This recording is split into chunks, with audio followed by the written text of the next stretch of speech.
Well, good morning again. As I said, I'm Patrick Freeman. I'm your host, Master of Ceremonies today. And today we have Dr. Tom Baba, who is when I hear dentist, I automatically think of the old movie MASH. You remember? Suicide is painless. You know. Anyway. So, anyway, it's interesting. Tom actually, I was on the board of directors of the Laguna Beach Community Clinic during the 90s when we had to go do some very austere things to try to save it. And one of the things that we had to cut out the dental clinic, which we hated to do. And we had to cut out the therapy clinic, the clinic also, because we just couldn't afford it. So anyway, after that all turned around, after we made this deal, wonderful deal with UCI, and finances got better, actually Tom came back in and was the dentist there. And now he's in private practice, right, Tom? Now he's in private practice in Laguna Beach, doing well. He's also an organic farmer. He's got lots of samples out there to take, and he says he has a whole carload full. So don't feel bad. Take a couple of lemons and a couple of avocados home. So, without any further ado, let's welcome Dr. Tom Baba.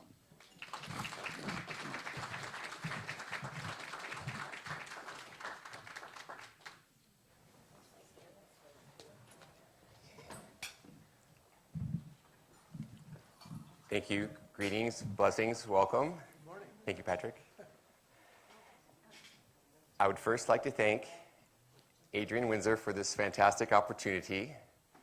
For over 8 years now, I've had the just great pleasure of seeing her in her magic works, how she wonderfully, with her wonderful creativity and her brilliant spirit, she just brings out the magic in all of us. I'm sure you would all agree. Hi, Patty. Okay. Thank you. Ron's a good guy, too. He was even released early on good behavior. I think there was some money involved, too. I think a lot, yeah. But as I keep on telling you, Ron, don't worry about what other people on ICE say about you. You're not that bad.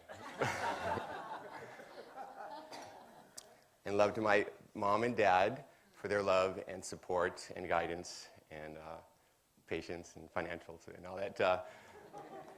And to making me, helping me become the best I can be. Thank you. It's the rest of my family here. And a couple of my patients that are here that I had the pleasure to meet through my office. I hope you left the organic tomatoes I grew for you at home. And the rest of you all here, thank you. It's a blessing to share in the knowledge that has been gleaned in my direction. I would love to share that with you. Thank you. Okay. Also say hi to Joyce and Alfred. And I might say a couple of Joycey quotes. And so that's from her. She says it's from the universe. But okay. I was born and raised in Southern California, and I received my biological sciences degree from UCI and graduated from USA Dental School in 1985. Drug-free dentistry is located in beautiful downtown Laguna Beach.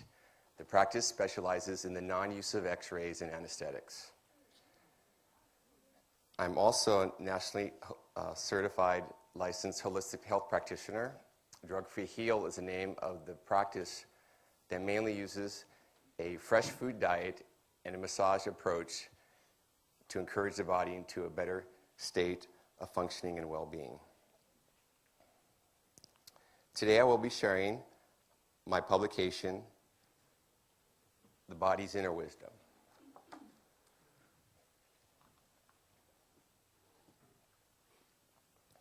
The 14 Origins of Bodily Pains and or Death. The other integrated publications that you have in front of you can be used as references from the first main outline there.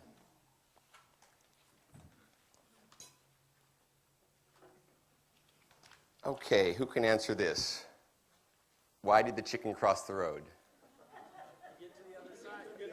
He's going to get hit by a car. Huh? Okay, wrong chicken joke, sorry. Okay, what came first, the chicken or the egg? Okay, the cell came first. The cell is the building block of the universe, connected through many senses.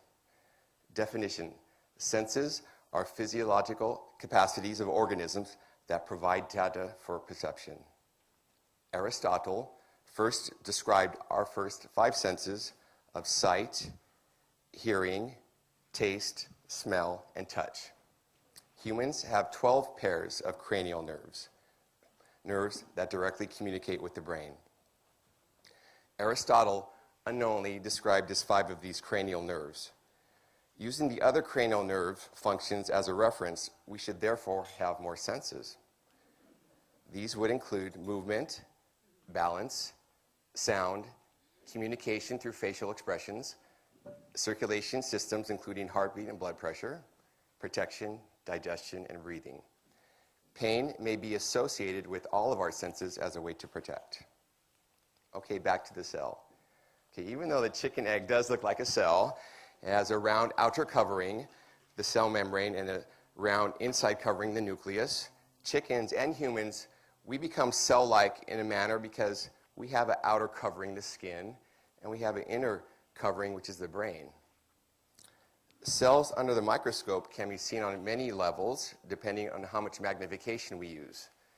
Even the solar system is designed with the same round encapsulated patterning. Cells come in many other shapes. Plant cells and animal cells look similar, but under the microscope, but they are made up from different components. Both animal and plant cells can be single, they can be grouped together, or they can be combined with other groups of cells.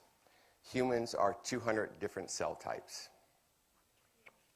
Life can have many definitions. Life is an amazing, moving, renewing, and transforming interaction between the building blocks of the universe, where the communication experience is at different levels of speed and awareness. Nature's moving elements of air, water, fire, and earth create and support life on many different levels. Our senses define life. What if I told you today that we're in the presence of the true missing link that would help us to describe movement? What are you looking at? I think you guys have more facial hair than I do. Okay. See, the true missing link, I believe, is between the Venus flytrap and the sponge. This is the plant kingdom and the animal kingdom. Here we have a moving plant and a non-moving animal. Okay? So, when we take a fly lands on the Venus flytrap and touches the 3 trigger points, it signals the movement of the plant. So here's an interesting example of how movement creates other movement. The sponge, on the other hand, is the same cell all connected together with a central nervous system.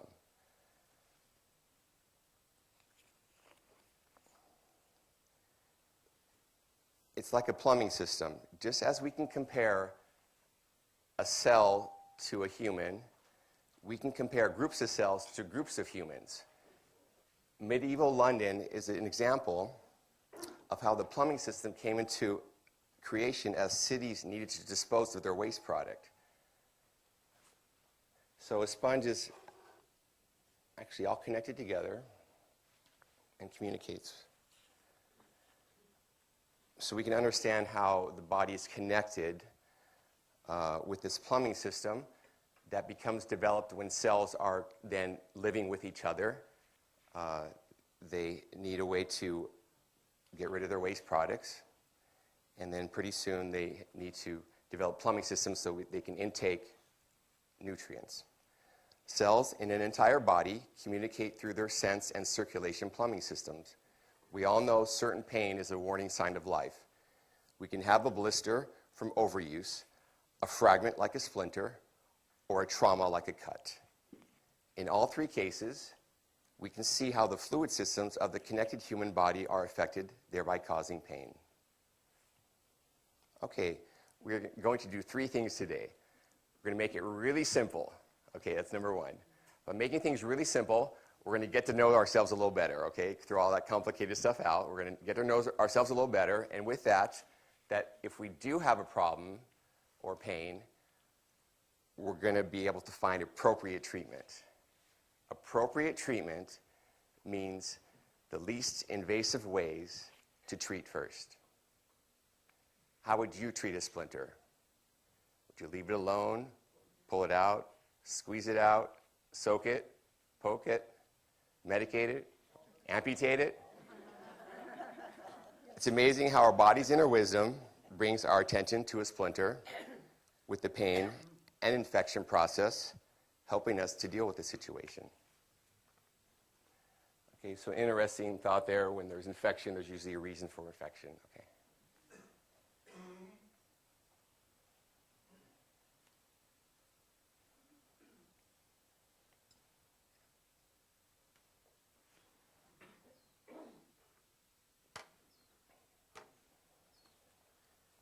The body's inner wisdom, the 14 origins of bodily pains.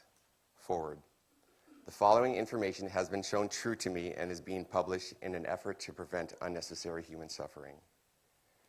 The body's inner wisdom, the 14 origins of bodily pains describe 14 tidal sources from which bodily pains or death can arise.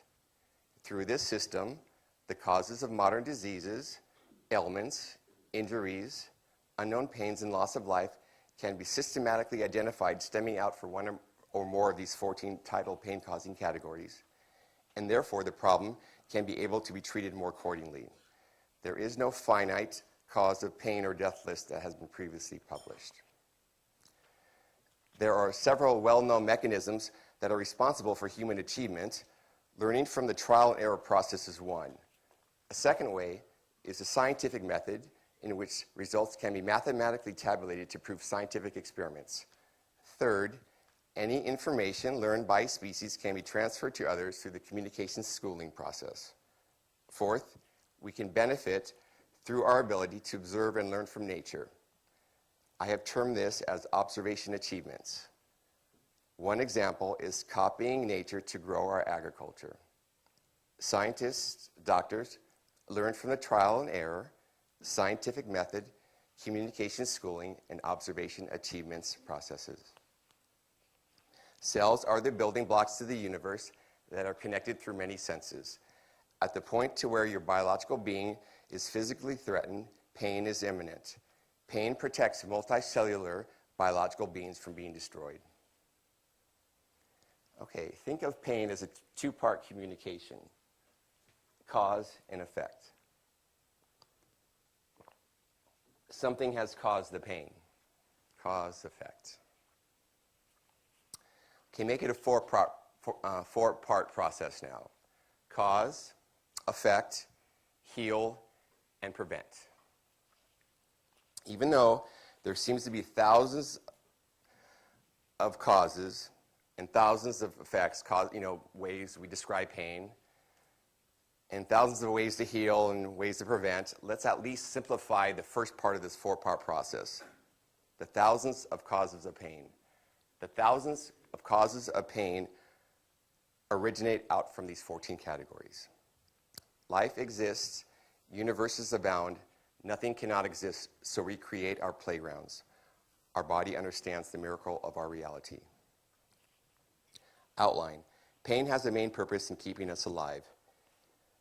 Pain allows us to protect our biological being and also guides us through the healing process after an unfortunate event. Pain, death will show up from any one of these 14 reasons or causes. I'm going to go ahead and just quickly go through all the 14 names real quick just to run it through again, and then I'll go through them separately here. Non-hygiene, overuse, transient, trauma, glandular, cavity, decay, defect. Bacterial, viral, fungus, warts, mold, spores, parasites. Number 8, seepage. Number 9, foods, cracks, shift, fragments, dislocation, abscess, infection, tumor, or other chronic condition. Okay, run through it again real quick here. Number 1, non-hygiene, the body cleansing is not properly performed. 2, overuse, too much moving or physical weight imposed on the body. 3, transient come and go pains. 4, trauma, injury, insult on the body. 5, glandular, response problem with a particular organ functioning system. 6, cavity decay, defect. 25, multifactorial reasons. 7, bacterial, viral, fungus, warts, molds, spores, parasites. I believe this is the disease category. Number 8, seepage.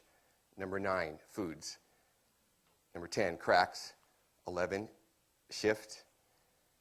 Number 12, fragments, a splinter or other foreign object. Number 13, dislocation, a large relocation of joints, muscles, tendons, glands, bones, or organs. And 14 is abscess, infection, tumor, other chronic condition, which is a larger condition resulting from any one of the 13 reasons here above. Okay.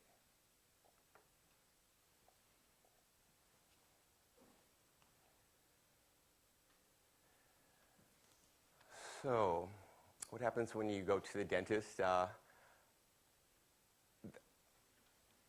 USC, the reason why I stopped x-raying directly right out of dental school is when I saw in one of my radiology classes, instructor showed us a gal who was had radiation treatment for a tumor on her arm, and the machine actually caused a third-degree burn on her arm.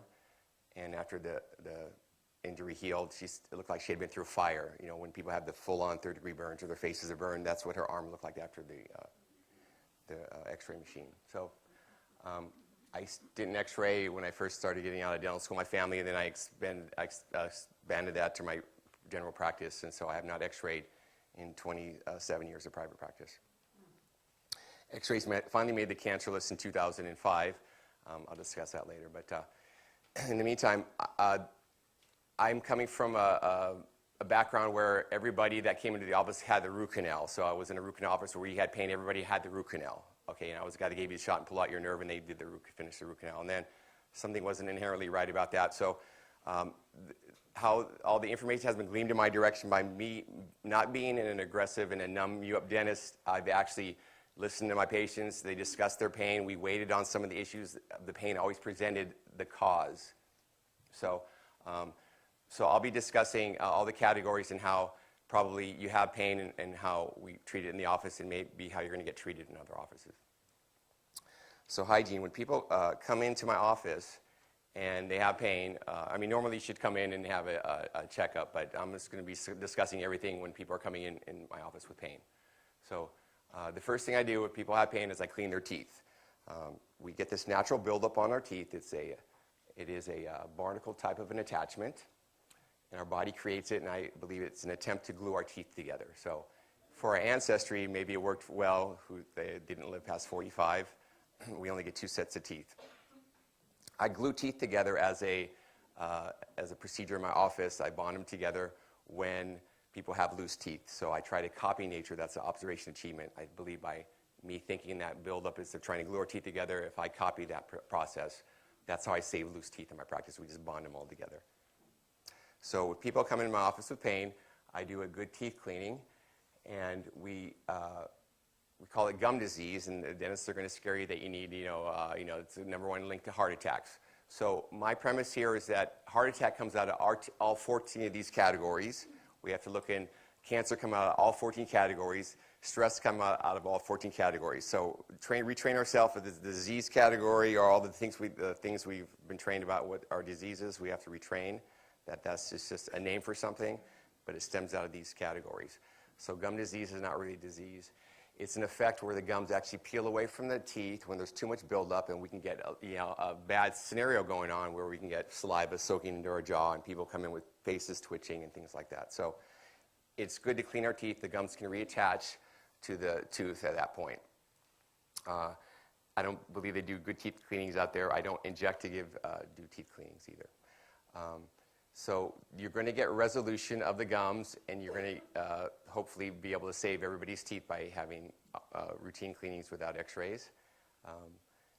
And then what happens if there is a larger problem, they're going to come back, and we're going to be now more able to deal with where the problem is coming from. Whereas if their whole area is not clean and they have pain, we're not going to know where the pain is coming from. Once we clean up the whole area, usually then that tooth that's causing a problem, if it's not from the cleaning, it's going to then point itself out at that point.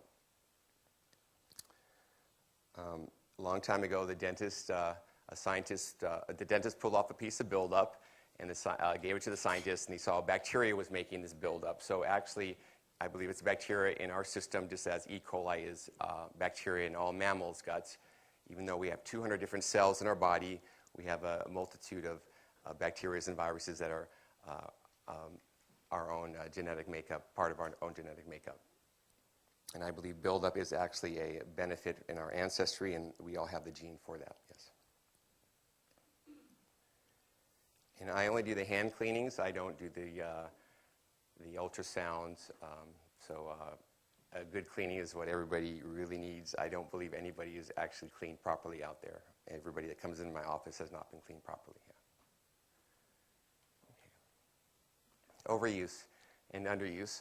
So underuse comes into effect because if you don't use yourself and then you try to do something, okay, that automatically becomes overuse because you haven't used it. So we'll just talk about overuse pretty much. And we all know if we overdo it, what can happen? We can sprain ourselves, or people can exert themselves to death. So teeth can be overused too, especially if we're taking out wisdom teeth and we're now putting stress on our other teeth. So my nephews that are here today, and my little brother, all have their wisdom teeth. They have 32 teeth. Lucy Dodge here, she has her wisdom teeth still. And so the people, Alfred has his wisdom teeth. The people that have their wisdom teeth have all 32 of their teeth. And for the most part, most of these patients, if their teeth are being cleaned properly, they have the best set of teeth by far out of anybody in my practice. So many years ago, I put out an x-ray study because the children in my practice had not been x-rayed. I'm not doing the x-raying and non-x-raying. The results are out there. I'm just tabulating the results. Same with the wisdom teeth. The people, I didn't pull out wisdom teeth on people. They're having wisdom teeth pulled out, but we can now use them as a study to see if it's a good or a bad thing. I do believe it's not a good thing to have our wisdom teeth taken out, especially if they're trying to put teeth to us when we're older. They should not be taking out teeth when we're younger.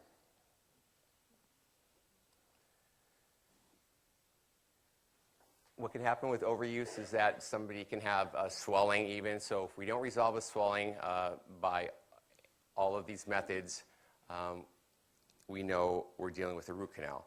But we have to make sure we can resolve the problem before we do the root canal as the last step. Okay, transient is a hard topic to describe, but just think about a shift. So when we shift a spine out of alignment, we know what a shift is, and we know what a dislocation is when it's really shifted out of alignment. So transient is like the beginning of a shift. So before you shift something out of alignment, you get up, you walk, you may have a little ache for a second, then it's okay the next step. So it's just a come and go pain. It's just how our body communicates with each other, that we are a multicellular being, and it needs to be communicated with. We can have this thing called death where it's uncommunicated anymore. So this is like the life category. Since we are a multicellular entity, then we can have these little aches and pains that are probably a combination of all these categories, but it's not something that is going to alert to us, and it's something that corrects itself pretty much on its own. Okay, so we have trauma and injury. And so even though there are many kinds of traumas, we can say there's a poke or a slap or a cut, we put them under one category of trauma, something that was traumatizing the body. And usually trauma happens in teeth when people either accident, they can actually lose a tooth or they break a tooth. When teeth are actually come out of the socket, we can actually reimplant them. We have an hour to get the tooth back in the socket. Sometimes we have to root canal them later, or we have to at least glue the tooth back together until it reattaches. Okay, the glandular category.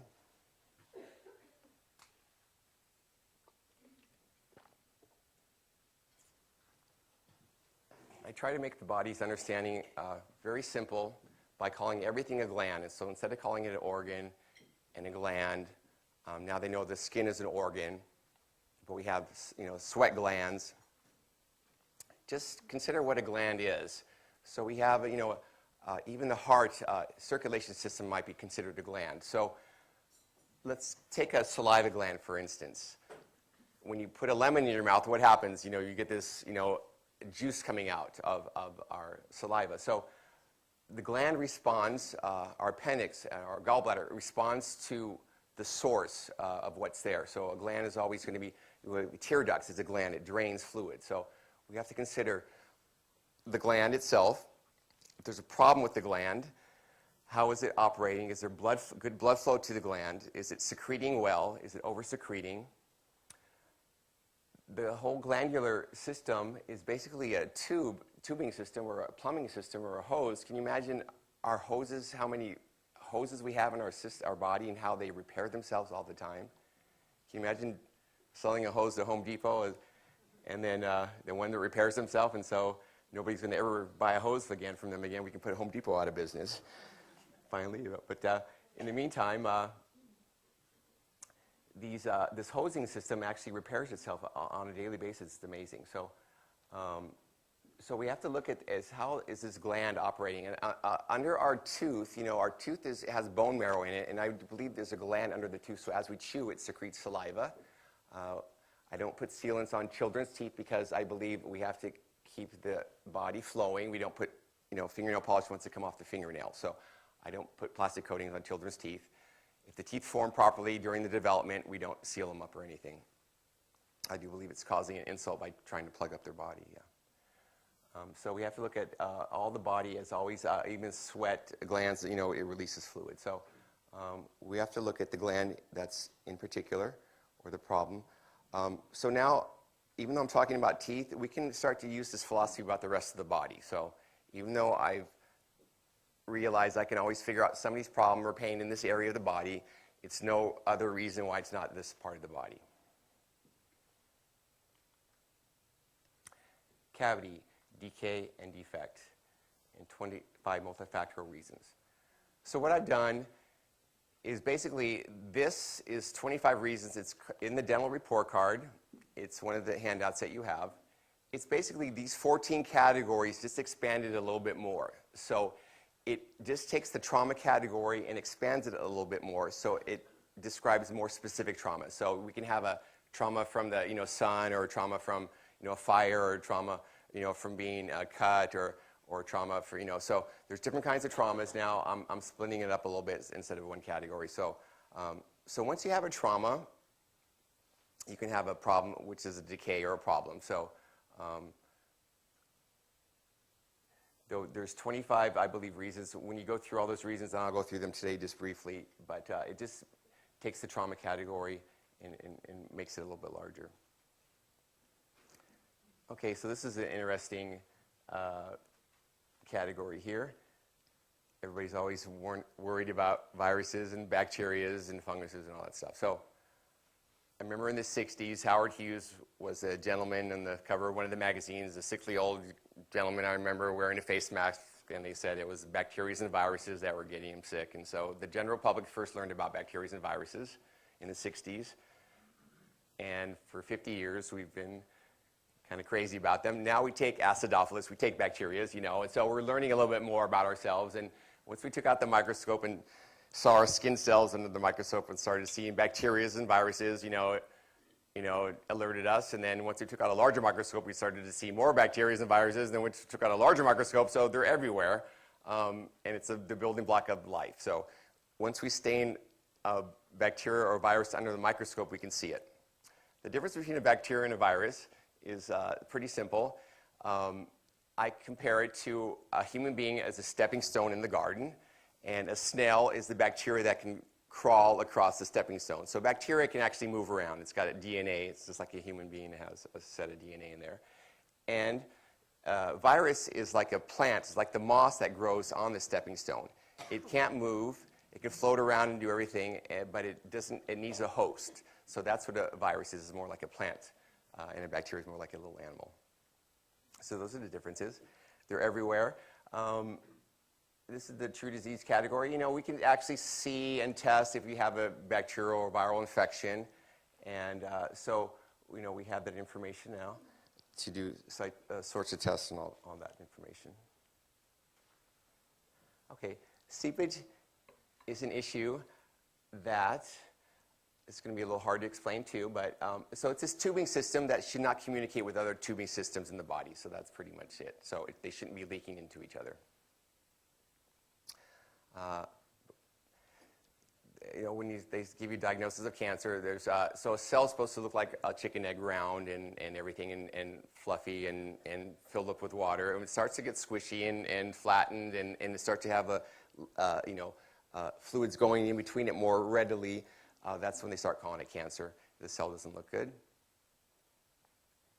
It doesn't say you can't bring your cells back to health. Seepage is an issue where, let me explain again, where that gum's peeled away from the teeth on that individual that has a lot of buildup, and then they're getting saliva into their jawbone. Their faces might start to twitch. And I believe it's a pump system of the body to try to, you know, get rid of some kind of an insult. So this is the aftermath of an injury, you know, as a bruising. So we have blood soaking into maybe the other systems of our body, and so they have to kind of stop the injury at its source. When we cut ourselves externally, it'll clot and it'll stop bleeding. But when we bump ourselves internally, it swells up because we don't want all those fluids to intermingle with each other. So our body clots everything up until it has a chance to heal. Okay, foods are one of the categories that can cause bodily pains or death. What foods? We all get heard everything good and bad about everything out there. I remember also in the 60s, my best friend, the soybean, he said, the soybean has the same DNA as a human being. I remember what he said. I didn't know what it meant. And I guess the soybean push was on in the United States. Now soybean has estrogen. Pretty soon it's going to have legs and we won't be able to marry it. So, you know, all this misinformation is out there. Plants don't have DNA, they have RNA. So there's nothing the matter with fresh food.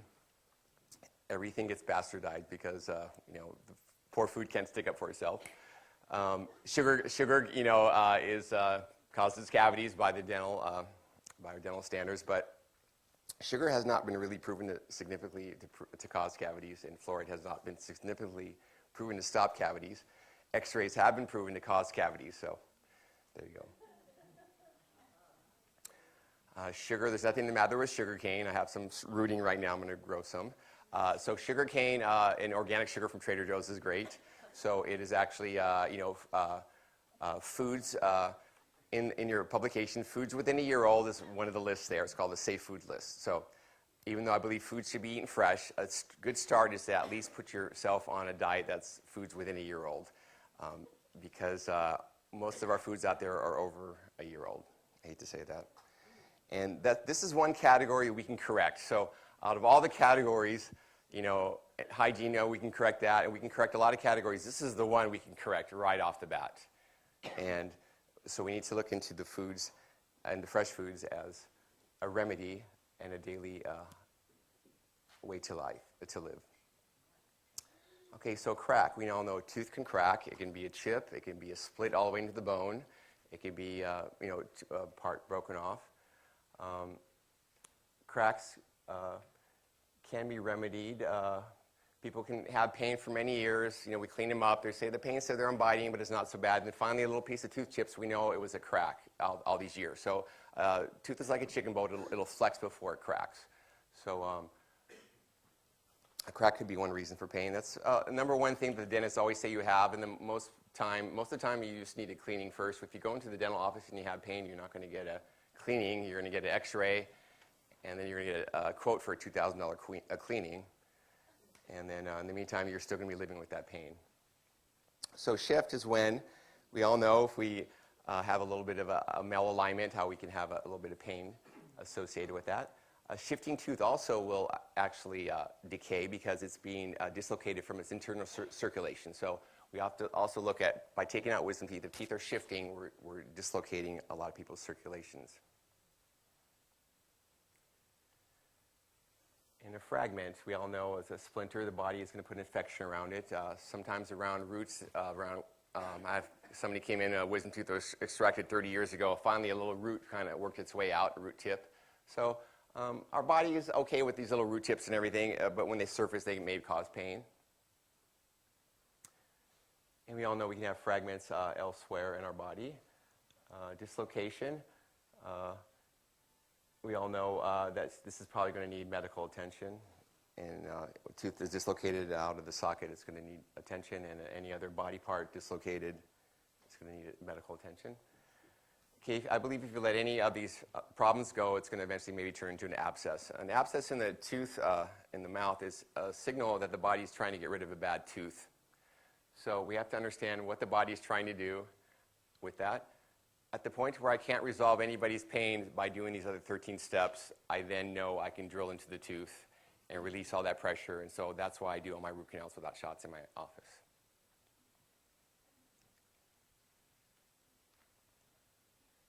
Okay, so now we're going to be looking into heal and prevent. So they're going to be about the same thing. It's going to be about correcting. You know, if you have a problem, okay, let's correct all the categories. So look at that list. Try to correct all those categories. And the number one category you can correct is the food category. I also, Michael, you want to jump up here real quick here? All right, great. So I'm going to give a real quick demonstration on how I also do a full body approach. You can stay right there, it's fine. Just straight down. Just, yeah, face down. So when I do a full body massage, I make sure on the women are wearing a thong, or the guys, I can put a little towel here to make sure their full body is exposed. And I'm just trying to create circulation. So in the meantime, our body, whenever we bump it, we always want to rub it and everything. So I believe we need to connect our body, keep it connected. And when we have massages done elsewhere, they always keep it too covered up where you don't actually feel the whole body being touched at the same time. So I make sure I'm always relaxed when I'm doing this. It's always good to work the legs upward to get the circulation going this direction so that the blood can flow. We don't ever push this direction. So that's a basic rule. And then basically by doing this, and the person can actually feel their whole entire body. It makes them feel like they're laying in a river, and then they feel connected. They can feel, okay, I'll set Michael. They feel connected. I believe part of us when we question what happens after we die, well, there's a lot of people that aren't here when they're alive still. So I believe we need You know, I love chocolate. I've always, loved chocolate and sweets my whole life, and I have cavities because I was x-rayed as a child. However, my two daughters have been treated by my brother, have never had x-rays, and we eat chocolate. You know, they both do. They do not have one cavity, and so, so I mean, they're living proof along with 30, 40 kids more in this practice that is living proof. And it's going to be hard to fight the American Dental Association because that's, fillings are their livelihood. There's a lot of the livelihood. And so I understand your point of view. However, if you have a good eye, if you have good vision, you could probably see the cavity. I'm not a dentist, but, for the most part, you could see a lot of cavities. And if it's so finite, why bother filling it if it's just a tiny pinhole?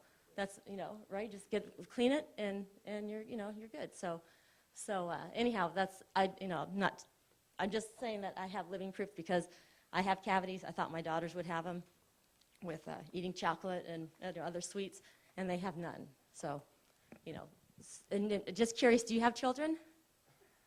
Do you x-ray your children? See, that's So you don't x-ray your children. Ask any dentist if they have children, if they've x-rayed their children. Yes, Okay. I have not met a then dentist ask that has them. x-rayed their child, so that's from where I'm coming from, too. And that's my brother. That's okay. That's okay, Larry. No, just this will be real quick. I could vouch for my brother Tom. I was the initial guinea pig when he was going to USC Dental School. I have one filling to this day. I'm 52 years old, but the one filling was done from a dentist when I was younger who made a drill in a tooth, who filled it with that gray stuff, whatever it's called. So I said, hey, Tom, can you redo that in gold or something else? He says, well, yeah, come on in. And so thank God I did, because the dentist that drilled that little hole didn't seal it properly. So then it had more decay underneath the tooth. The problem is that when we put things on the body, it actually causes the reasons for decay. So if you look in the dental report guide, ma'am, There's 25 reasons for tooth decay. X-rays are the X reason, and that has been proven by modern science. So I don't doubt modern science, ma'am. So you can go on the internet, and X-rays are on the cancer list. So Well, to this day, that tooth has caused me no problem. How long have you been in dentistry? I've been practicing for 27 years of private So that practice. same filling he did that long ago is still perfect to this day. He got an A and an A minus from the toughest instructor at USC Dental School.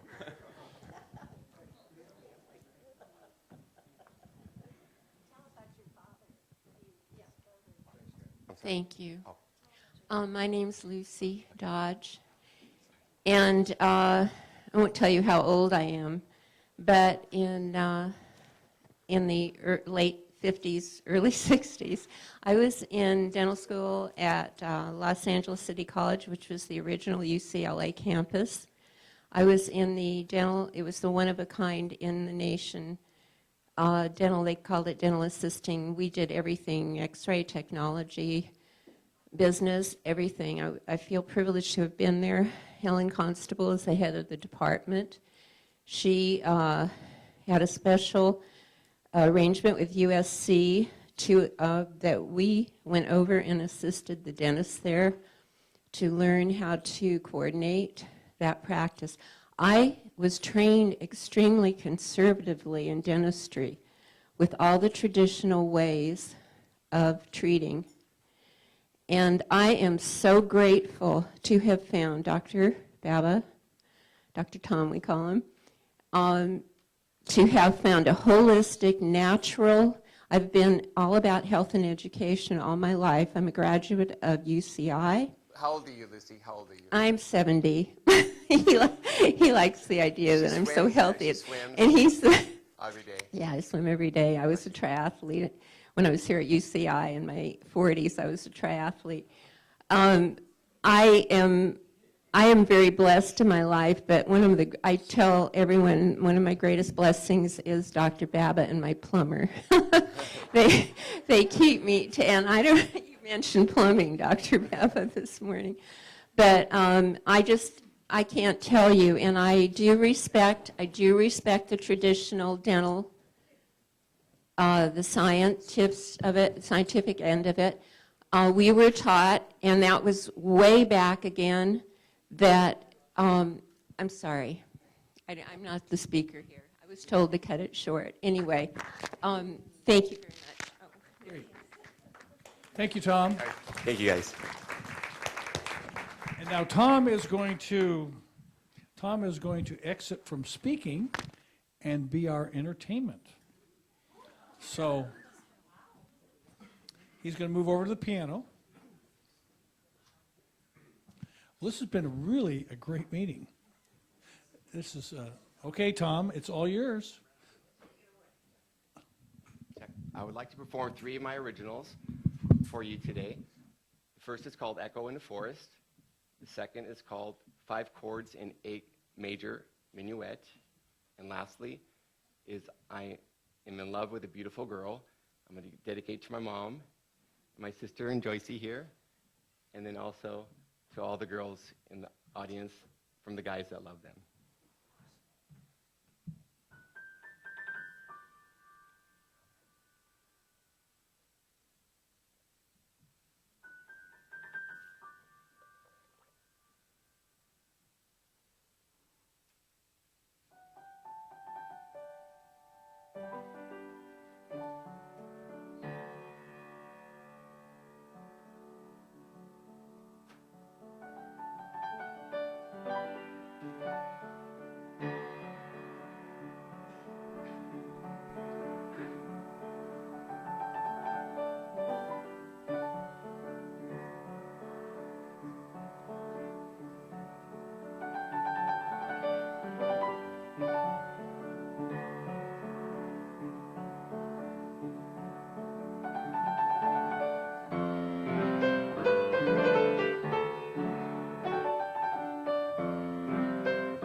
'Cause I'm in love with a beautiful girl now, and I don't know if I should tell her and find a perfect place. Would it leave a smile upon her face?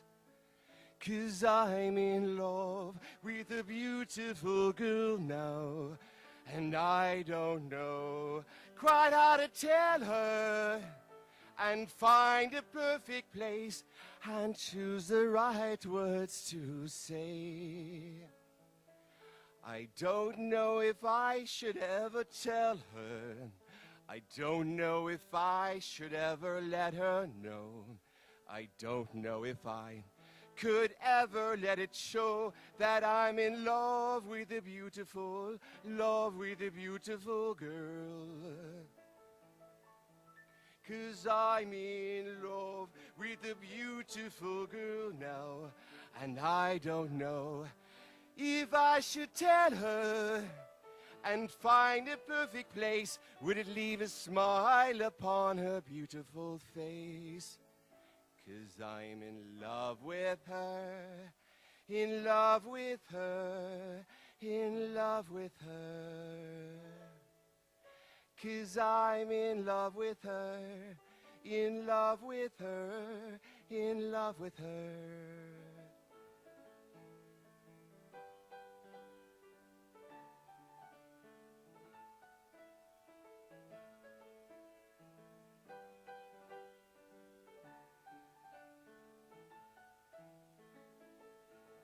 Cause I'm in love with a beautiful girl now.